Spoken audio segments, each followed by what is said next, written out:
Hello, നമ്മുടെ ചാനലിൽ എപ്പോഴൊക്കെ ഗാർഡൻ വീഡിയോസ് ഇട്ടിട്ടുണ്ടോ അപ്പോഴെല്ലാം എനിക്ക് ഇൻസ്റ്റാഗ്രാമിൽ ഏറ്റവും കൂടുതൽ മെസ്സേജ് വന്നിട്ടുള്ളത് പേരേനെ പറ്റിയിട്ടും മൾബറീനെ പറ്റിയിട്ടുള്ള കാര്യങ്ങളായിരിക്കും കേട്ടോ.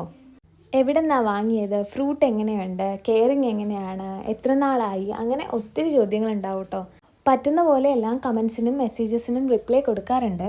ഇത്തവണ മൾബറിയിൽ ഫ്രൂട്ടായപ്പോൾ ഞാൻ കരുതി ഒരു ലോങ് വീഡിയോ ചെയ്യാം, എനിക്കറിയുന്ന കാര്യങ്ങൾ ഷെയർ ചെയ്യാനും പറ്റുമല്ലോ.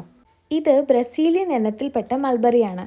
അറ്റ് എ ടൈം ഒത്തിരി ഫ്രൂട്ട് ഉണ്ടാവുകയും നന്നായി പഴുത്തു കഴിഞ്ഞാൽ തൊട്ടാൽ തന്നെ ഇതുപോലെ വീണു പോവുകയും ചെയ്യും. 3 വെവ്വേറെ ദിവസങ്ങളിലെടുത്ത വീഡിയോസ് ആട്ടോ ഇത്. അതുകൊണ്ടാണ് ഞാൻ ഡേ 1, 2, 3 എന്ന് മെൻഷൻ ചെയ്തിട്ടുള്ളത്. ഇനി കാര്യത്തിലേക്ക് വരാം.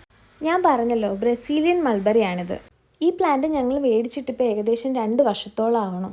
വാങ്ങി കുറച്ച് നാളിന് ശേഷം തന്നെ ഫ്രൂട്ട് ഉണ്ടാവാൻ തുടങ്ങിയിട്ടുണ്ട്. ഇത്ര കണ്ടും ഫ്രൂട്ട് ഉണ്ടാവുന്നത് ഇത് ആദ്യമായിട്ടോ. സാധാരണ 10-20 ഫ്രൂട്ട് ഉണ്ടാവാറാണ് പതിവ്.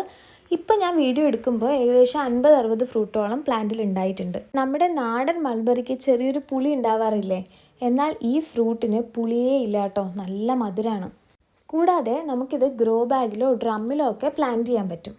പിന്നെ എടുത്തു പറയേണ്ട ഒരു കാര്യം ഇതിൻ്റെ ലെങ്ത് ആട്ടോ. ഈ ഹാർവസ്റ്റിലെ ഏറ്റവും കൂടിയ ലെങ്തും കുറഞ്ഞ ലെങ്തും ഉള്ള ഫ്രൂട്ടാണ് ഞാനിപ്പോൾ ഈ കൈ കാണിച്ചു തന്നത്. അതാകുമ്പോൾ നിങ്ങൾക്കത് മനസ്സിലാവുമല്ലോ.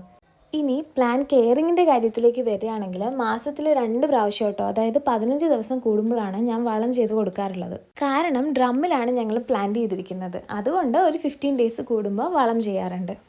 പിന്നെ എല്ലാ പ്ലാന്റിനെയും പോലെ തന്നെ പ്രൂണിങ്ങും ഈ പ്ലാന്റിന് വളരെയധികം ഇമ്പോർട്ടൻ്റ് ആട്ടോ. എന്നെ പോലെ പ്ലാന്റ്സ് ഒക്കെ ഒത്തിരി ഇഷ്ടമാണ്, സ്ഥലപരിമിതി ഉണ്ട്, അങ്ങനെയുള്ളവർക്ക് കൺസിഡർ ചെയ്യാൻ പറ്റുന്ന പ്ലാന്റ് ആട്ടോ.